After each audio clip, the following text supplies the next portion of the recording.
Welcome to starting point academy. मैं शालू आपका starting point academy पर स्वागत करती हूँ। आई होप आप अच्छे होंगे, बढ़िया होंगे और आप अपनी तैयारी बढ़िया तरीके से कर रहे होंगे। तो आज का हमारा टॉपिक रहेगा हरियाणा का शाब्दिक अर्थ, वर्णन एवं ग्रंथों में वर्णित हरियाणा के शहर।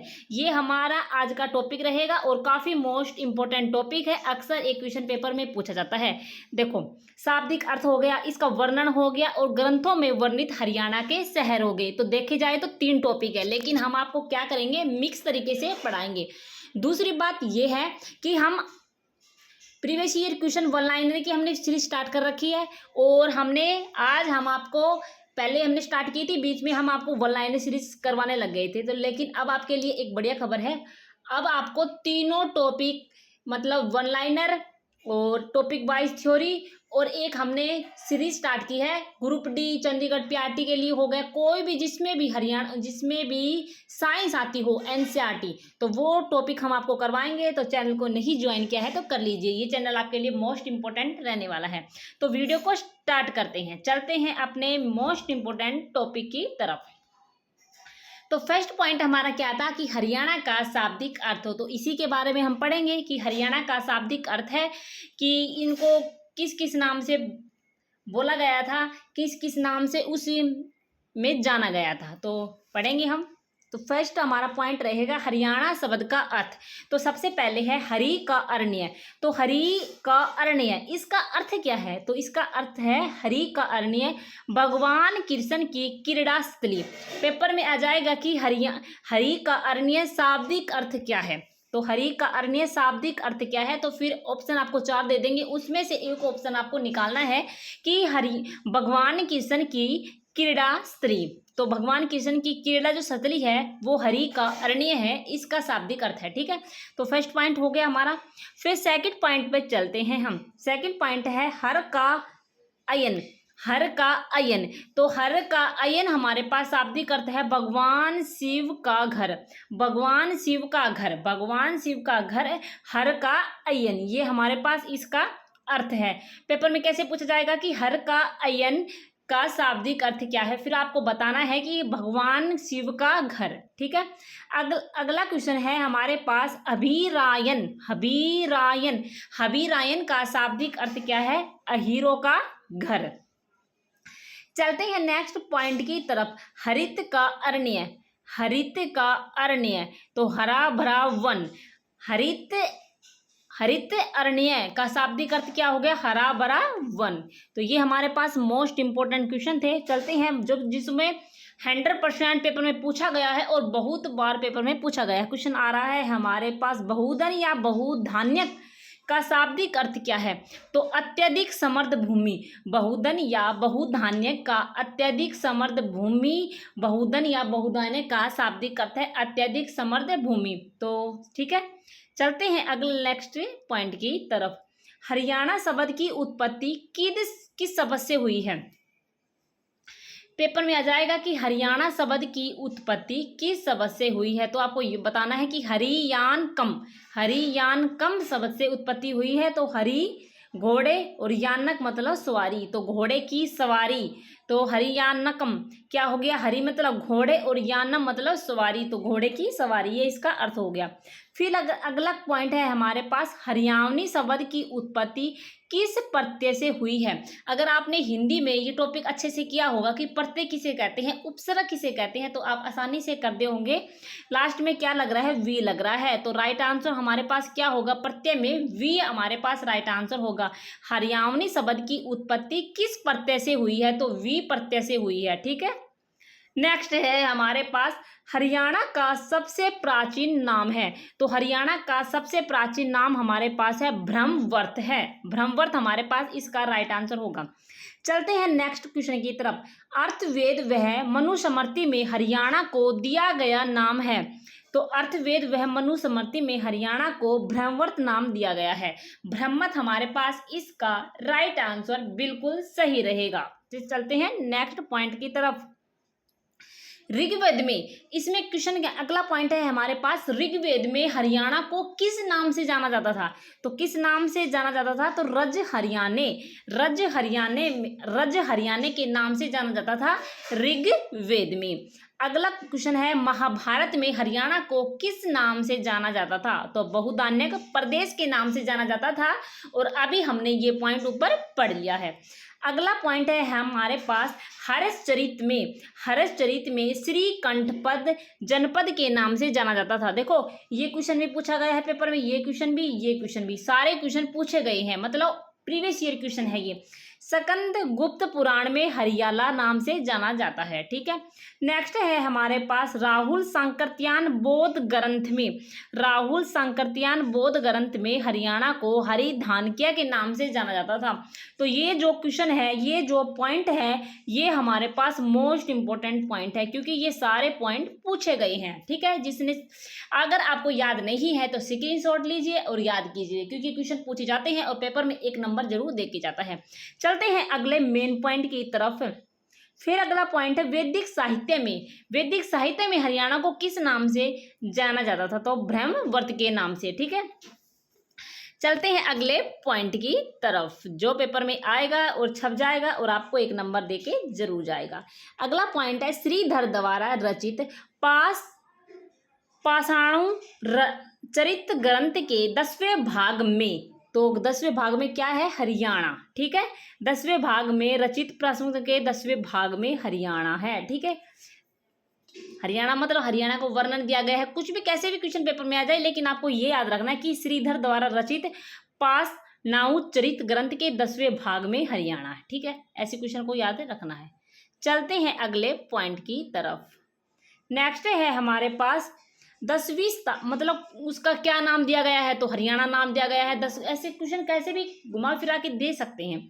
10वीं शताब्दी के पुष्पदंत द्वारा रचित महापुराण में हरियाणा को दिया गया नाम है। तो हरियाणाऊ 10वीं शताब्दी के पुष्पदंत द्वारा रचित महापुराण में हरियाणा को दिया गया नाम क्या है? हरियाणाऊ। ठीक है, नेक्स्ट है हमारे पास, 6ठी सदी में हरियाणा का नाम है। 6ठी सदी में हरियाणा का नाम क्या है? श्रीकंठ जनपद है। 9वीं शताब्दी में हरियाणा नाम क्या है? हरियाल नाम है। तो हरियाल नाम है। कैसे क्वेश्चन आए? डोंट रॉन्ग आंसर, बिल्कुल राइट आंसर करके आना है, बिल्कुल गलत आंसर बिल्कुल नहीं करके आना है। हमने पहले भी ये सीरीज स्टार्ट कर रखी है, आपने प्रीवियस ईयर क्वेश्चन नहीं देखे हैं, हमने जो पहले वीडियो आपको प्रोवाइड करवाई थी वो नहीं देखी है तो जाके देख लीजिए, बहुत हेल्पफुल होगी। डॉक्टर बुद्ध प्रकाश द्वारा रचित हरियाणा को दिया गया नाम था। तो हबीरियाना जो नाम है हरियाणा का, वो डॉक्टर बुद्ध प्रकाश द्वारा हरियाणा को दिया गया नाम है। ठीक है, नेक्स्ट है हमारे पास, यदुनाथ सरकार ने हरियाणा को किस नाम से संबोधित किया था? तो हरियाणा के नाम से संबोधित किया था। ठीक है, अगला पॉइंट है, 1327 के तोमर अभिलेख में हरियाणा को किस नाम से संबोधित किया गया है? तो हरियाणा। 1327 के तोमर अभिलेख में हरियाणा को हरियाणा के नाम से संबोधित किया गया है। ठीक है, नेक्स्ट है हमारे पास, दिल्ली के राष्ट्रीय संग्रहालय 1328 की पंक्तियों में, दिल्ली के राष्ट्रीय संग्रहालयों में 1328 की पंक्तियों में क्या है? हरियाणा है। ठीक है, नेक्स्ट है हमारे पास, उत्तर वैदिक काल में हरियाणा का नाम था। तो उत्तर वैदिक काल में हरियाणा का नाम क्या था? मध्य प्रदेश था। नेक्स्ट है हमारे पास, वैदिक काल में हरियाणा का नाम क्या था? ब्रह्मवर्त था। अगला पॉइंट है, हरियाणा के लिए देवभूमि शब्द का प्रयोग सर्वप्रथम किया था। तो हरियाणा के लिए देवभूमि शब्द का प्रयोग सर्वप्रथम आर्यों ने किया था। तो राइट आंसर हमारे पास क्या हो जाएगा? आर्यों ने किया था देवभूमि के लिए सर्वप्रथम प्रयोग हरियाणा के लिए। नेक्स्ट है, 500 ईसा पूर्व हरियाणा के नाम से जाना जाता है। तो हरिनायक हरियाणा 500 वर्ष के पूर्व हरियाणा के नाम से जाना जाता है। नेक्स्ट है हमारे पास, रोहतक के बोहर गांव के शिलालेख में, रोहतक के बोहर गांव के शिलालेख में हरियाणा को क्या कहा गया है? हरियंक कहा गया है। नेक्स्ट है जयचंद्र जी विद्यालंकर द्वारा प्रस्तावित, तो क्या था वो? हरियाणक है। तो मतलब अलग अलग लोगों ने हरियाणा को अलग अलग नाम से पुकारा है, अलग अलग नाम दिया गया है। तो इसमें यही क्वेश्चन पूछा गया है और यही क्वेश्चन इसमें बताया गया है। नेक्स्ट है डॉक्टर वासुदेव जी ने, वासुदेव ने क्या कहा है? अभिरायन कहा है। ठीक है, तो ये क्वेश्चन थे, आपको ध्यान रखने हैं। चलते हैं नेक्स्ट क्वेश्चन जो वर्णन है। तो ग्रंथों में वर्णित हरियाणा के शहर है, जो ग्रंथ है उसमें वर्णित हरियाणा के शहर है। ठीक है, बौद्ध साहित्य ग्रंथ में दिव्यवदान में, बौद्ध साहित्य ग्रंथ दिव्यवदान में हरियाणा को अग्रोवा, सिरसा व हिसार, देखो अग्रोवा, सिरसा व रोहतक, बौद्ध ग्रंथ में दिव्यवदान में मतलब किस किस के ग्रंथों में वर्णित किया गया है, मतलब कौन कौन से शहरों का वर्णन किया गया है। तो बौद्ध साहित्य दिव्यवदान में कौन कौन से शहरों का वर्णन किया गया है, ये क्वेश्चन है। तो एक तो अग्रोवा, अग्रोवा का किया गया है, तो अग्रोवा कहाँ है? हिसार में है। फिर हमारे पास सिरसा का किया गया है और फिर हमारे पास क्या है? रोहतक का किया गया है। तो पेपर में आ जाएगा कि दो बौद्ध साहित्य ग्रंथ में दिव्यवदान में हरियाणा के कौन कौन से शहरों का वर्णन किया गया है। तो आपको बताना है कि अग्रोवा का वर्णन किया गया है, सिरसा का वर्णन किया गया है और एक हमारे पास रोहतक का वर्णन किया गया है। ठीक है, नेक्स्ट है हमारे पास जैन साहित्य ग्रंथों, जैन साहित्य ग्रंथों में कथाकोश तथा बद्र भावचरित में, देखो जैन साहित्य ग्रंथ में तो क्या किया गया है? कथाकोश का किया गया है। ठीक है, कथाकोश का, लेकिन बद्र बहुचरित में अग्रोवा का वर्णन किया गया है। ठीक है, अगला पॉइंट है आईने अकबरी में, आईने अकबरी में हरियाणा का कौन सा शहर का वर्णन किया गया है? भिवानी का। अगला क्वेश्चन है हमारे पास, अगला क्वेश्चन है वामन पुराण में, वामन पुराण में हरियाणा के कौन से डिस्ट्रिक्ट का वर्णन किया गया है? तो आपको याद रखना है कुरुक्षेत्र का, कुरुक्षेत्र का वर्णन किया गया है। ठीक है, अब एक नोट देखकर एक क्वेश्चन बताया गया है कि वामन पुराण में हरियाणा में प्रभावित नदियों व तालाबों का भी वर्णन किया गया है। पेपर में कैसे पूछा जाएगा कि हरियाणा में, वामन पुराण में हरियाणा में प्रभावित नदियों व तालाबों का वर्णन किया गया है, तो ये कौन से डिस्ट्रिक्ट से संबंध रखते हैं? फिर आपको बताना है कुरुक्षेत्र से संबंधित है। क्वेश्चन कैसे भी घुमा फिरा के पूछा जा सकता है, लेकिन आपको ध्यान रखना है रॉन्ग आंसर बिल्कुल भी नहीं देना है।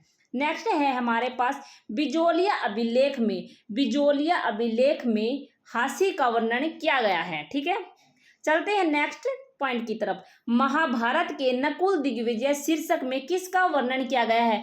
बहुत बार पूछा गया क्वेश्चन है, very very most important. Mahabharat में नकुल दिग्विजय में शीर्षक में रोहतक का वर्णन किया गया है। रोहतक आपको राइट आंसर करके आना है अगर पेपर में आ जाए तो, बहुत बार पूछा भी गया है। हरियाणा शब्द आर्यन से उपजा है, यह कथन है, यह कथन किसका है कि हरियाणा शब्द आर्यन से उपजा है, यह कथन है।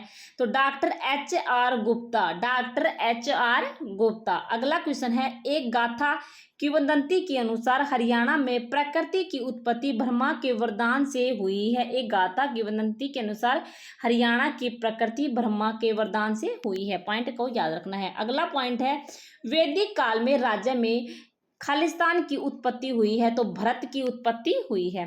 अगला क्वेश्चन पॉइंट है GC अवस्थी, GC अवस्थी ऋग्वेद से उत्पन्न का वर्णन किया गया है। GC अवस्थी में किसका वर्णन किया गया है? तो ऋग्वेद से उत्पन्न का वर्णन किया गया है। महाराज कृष्ण, महाराज कृष्ण का अर्थ क्या है? तो आपको याद रखना है हरना, और हरना का क्या है? लूटपाट। अगला क्वेश्चन है हरियाणा की उत्पत्ति एक गाथा के अनुसार किसके वरदान से हुई है? तो हरियाणा की उत्पत्ति एक गाथा के अनुसार भगवान विष्णु के वरदान से हुई है। तो आपको याद रखना है, काफी मोस्ट इंपोर्टेंट टॉपिक था और हमने आपको करवा दिया है। इसके बाद previous year question one liner की हम साथ के साथ आपको करवाते रहेंगे। एक वीडियो टॉपिक वाइज आती रहेगी और एक वीडियो प्रीवियस ईयर की। और आप NCERT ग्रुप डी के लिए जिसमें भी साइंस आती हो हम NCERT आपको करवा रहे हैं, तो जरूर देख लीजिए और इस चैनल को सब्सक्राइब जरूर कर लीजिए। ओके, धन्यवाद, टेक केयर।